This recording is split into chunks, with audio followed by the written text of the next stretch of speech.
রবের কিংডমে যত দুর্নীতিবাজ নেতা নেত্রী এবং কর্মী সমাজ রয়েছে, এদের থেকে আল্লাহ তাআলার কাছে আশ্রয় চাচ্ছি। সম্মানিত দর্শকবৃন্দ, আপনাদের সকলকে জানাই সালামুন আলাইকুম। বাংলাদেশি সেবা পার্টির পক্ষ থেকে আপনাদেরকে বলতে চাই, আমরা যারা মুসলিম রয়েছি, আমরা মুসলিমরা কি বিএনপি, আওয়ামী লীগ এবং জাতীয় পার্টির মুসলমানদের সাথে বন্ধুত্ব করতে পারি? কারণ এদের বন্ধু হচ্ছে ভারত, ভারতের বন্ধু হচ্ছে ইসরায়েল, ইসরায়েলের বন্ধু হচ্ছে আমেরিকা এবং ব্রিটিশ। আমরা মুসলিমরা বিএনপি, আওয়ামী লীগ কিংবা জাতীয় পার্টির মুসলমানদের সাথে বন্ধুত্ব করতে পারবো না, কারণ এদের ভিতরে এমন লোক রয়েছে, বিশেষ করে আজকের এই 2020 সালে আমরা দেখতে পাচ্ছি,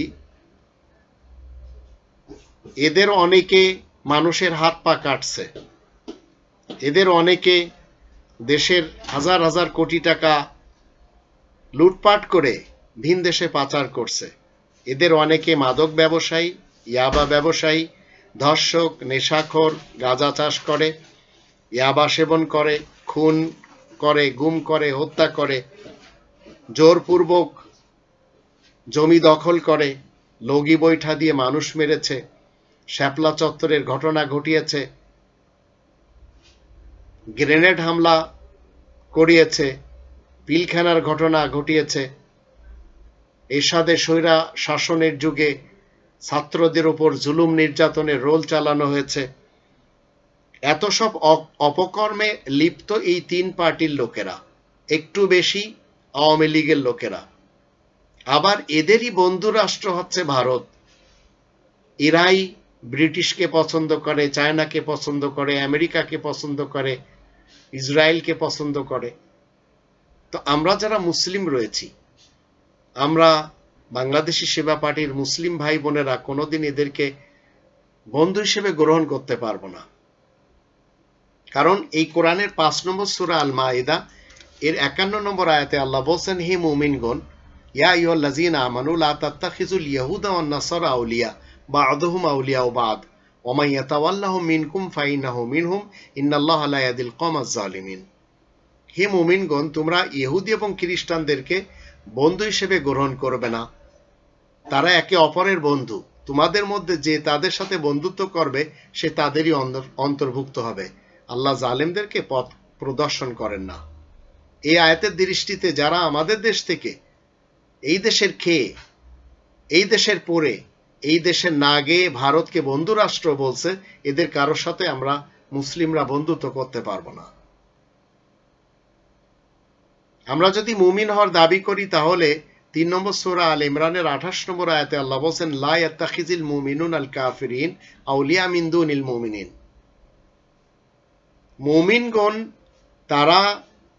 মুমিনগণ ছাড়া অন্য আয়াত গোপনকারী কাফেরদেরকে বন্ধুরূপে গ্রহণ করে না। যারা এরূপ করবে, আল্লাহ তাদের সাথে কোনো সম্পর্ক রাখবেন না। তবে যদি তোমরা তাদের পক্ষ থেকে কোনো অনিষ্টের আশঙ্কা করো, তবে তাদের সাথে সাবধানতার সাথে থাকবে। আল্লাহ তাআলা তার সম্পর্কে তোমাদেরকে সতর্ক করছেন এবং সবাইকে তার কাছে ফেরত যেতে হবে। তো এই আয়াতের দৃষ্টিতে যারা বলে যাচ্ছে ভারতের সাথে আমাদের রক্তের সম্পর্ক, ভারত আমাদের বন্ধু রাষ্ট্র, ভারতের সাথে স্বামী স্ত্রীর সম্পর্ক, ভারতের কি বলে হিন্দুত্ববাদকে পছন্দ করতে হবে, ইসকনকে জায়গা দিতে হবে, যা কিছু দিয়েছি সারা জীবন মনে রাখবে, এই টাইপের কথা যারা বলবে, আমরা মুসলিমরা তাদেরকে বন্ধু হিসেবে গ্রহণ করতে পারবো না, কারণ এদের কোনো স্থায়িত্ব নেই। 4 নম্বর সূরা আন-নিসা এর 89 নম্বর আয়াতে আল্লাহ বলেন, তারা চায় যে তারা যেমন কাফের তোমরাও তেমনই কাফের হয়ে যাও। কাফের কাকে বলা হয়? যারা এই কনস্টিটিউশন বাদ দিয়ে মানব রচিত কনস্টিটিউশনকে মেনে চলে। এই কোরআনের কনস্টিটিউশন এর এই সংবিধানের আয়াত যারা গোপন করে তারা কাফের। তারা চায় যে তারা যেমন কাফের তোমরাও তেমনি কাফের হয়ে যাও। যাতে তোমরা এবং তারা সব সমান হয়ে যাও, অতএব তাদের মধ্যে কাউকে বন্ধুরূপে গ্রহণ করবে না। তো আমরা যারা মুসলিম রয়েছে, আমরা সেবা পার্টির সেবক সেবিকা যারা মুসলিম, আমরা চাচ্ছি এদেশে আজ শেখ হাসিনা যে আসনে বসে আছে সেখানে এই রব্বানি তন্ত্রকে বসাতে চাই। তাই আমাদের ইমামে মুবিন হচ্ছেন এই কোরআন। প্রমাণ 36 নম্বর সূরা ইয়াসিনের 12 নম্বর আয়াত, ওয়াকুল্লা শাইইন আহসাইনাহু ফি ইমামিন মুবিন। আর আমাদের লিডার হচ্ছেন সকল নবী রাসূলগণ। প্রমাণ 21 নম্বর সূরা আল আম্বিয়া এর 73 নম্বর আয়াত, ওয়াজআলনাহুম আইম্মাতান। এখন আল্লাহ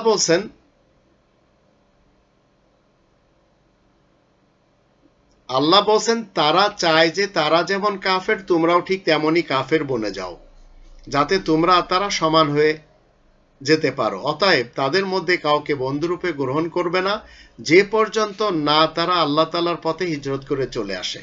এ হচ্ছে আল্লাহ তাআলার পথ।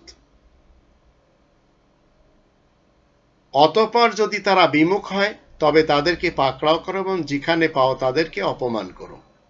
তাদের মধ্যে কাউকে বন্ধুরূপে গ্রহণ করবে না এবং সাহায্যকারী বানাবে না। তো বাংলাদেশি সেবা পার্টির কোনো মুসলিম, জাতীয় পার্টির হোক, বিএনপির হোক, আওয়ামী লীগের হোক, এদের কাউকে বন্ধু হিসেবে গ্রহণ করতে পারবে না। মির্জা ফখরুল ইসলাম আলমগীর তো প্রকাশ্যভাবে ঘোষণা দিয়েছেন যে রাজনীতির সাথে কোরআনের কোনো সম্পর্ক নেই। কোরআনের 4 নম্বর সূরা আন-নিসা এর 139 আয়াতে বলা হচ্ছে, যারা মুসলিমদের বর্জন করে, মুমিনদের বর্জন করে কাফেরদেরকে নিজেদের বন্ধু বানিয়ে নেয় এবং তাদেরই কাছে সম্মানের প্রত্যাশা করে, অথচ যাবতীয় সম্মান শুধুমাত্র আল্লাহ তাআলার জন্য। তো আজ ভারতকে যা কিছু দিয়েছি সারা জীবন মনে রাখবে, শেখ হাসিনা সাহেবা বলেছেন। কিন্তু তিনি কি জাতির কাছ থেকে জেনেছেন যে আমি ভারতকে সবকিছু দিতে চাচ্ছি? জাতির কাছে জিজ্ঞাসা না করে সবকিছু তিনি দিয়ে দিয়েছেন, যার জন্য আমাদের দেশে কখনো আবরারকে মরতে হচ্ছে, কখনো মেজর সিনহাকে মরতে হচ্ছে, কখনো পিলখানার ঘটনা ঘটানো হচ্ছে, কখনো শাপলা চত্বরের ঘটনা ঘটানো হচ্ছে। তো আমরা মুসলিমরা এই মুসলমানদের সাথেও বন্ধুত্ব করতে পারবো না, কারণ এদের প্রত্যক্ষ এবং পরোক্ষ বন্ধু হচ্ছে ইসরায়েল, ব্রিটিশ, আমেরিকা এবং ভারত আর চায়না। 4 নম্বর সূরা আন-নিসার 144 আয়াতে বলা হচ্ছে, হে ঈমানদারগণ, তোমরা কাফেরদেরকে বন্ধু বানিও না, মুসলিমদেরকে বাদ দিয়ে, মুমিনদেরকে বাদ দিয়ে। তোমরা কি এমনটি করে নিজের উপর আল্লাহ তাআলার প্রকাশ্য দলিল কায়েম করে দিবে? 60 নম্বর সূরা মুমতাহিনা এর 13 নম্বর আয়াতে বলা হচ্ছে, মুমিনগণ, আল্লাহ যে জাতির প্রতি রুষ্ট তোমরা তাদের সাথে বন্ধুত্ব করো না। তারা পরকাল সম্পর্কে নিরাশ হয়ে গেছে, যেমন কবরস্থ কাফেররা নিরাশ হয়ে গেছে। তো এখন আওয়ামী লীগের, বিএনপির এবং এরশাদের পার্টির, এদের তিনজনের কাছে কিন্তু তন্ত্র রয়েছে, গণতন্ত্র, ডেমোক্রেসি, বঞ্চিত তন্ত্র। যদিও তারা নিজেরাই এই দেশের কনস্টিটিউশন মানে না, মানলে তো সবাই ভোটই দিতে পারত এই শেখ হাসিনার এক যুগের অধিক সময়।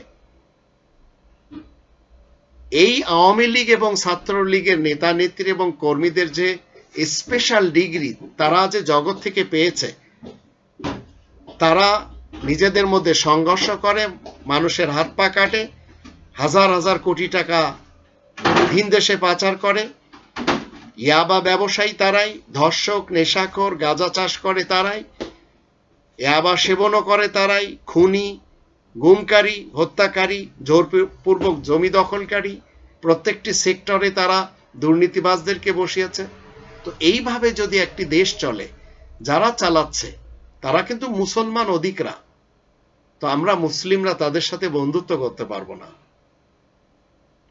বেশি টাকা পয়সার লোভে তারা দুর্নীতি করে যাচ্ছে, পুলিশ দিয়ে দুর্নীতি করাচ্ছে, আবার শিক্ষাঙ্গনের প্রশ্নপত্র ফাঁস হচ্ছে, সবাইকে GPA 5 দেওয়া হচ্ছে, প্রাইভেটে তারা কোচিং করাচ্ছে, আবার ডাক্তারদের যদি দেখি, বড় বড় টেস্ট দিয়ে গরিব রোগীদের গলা কেটে যাচ্ছে তারা। পুলিশেরা টাকা ছাড়া সহযোগিতা করছে না।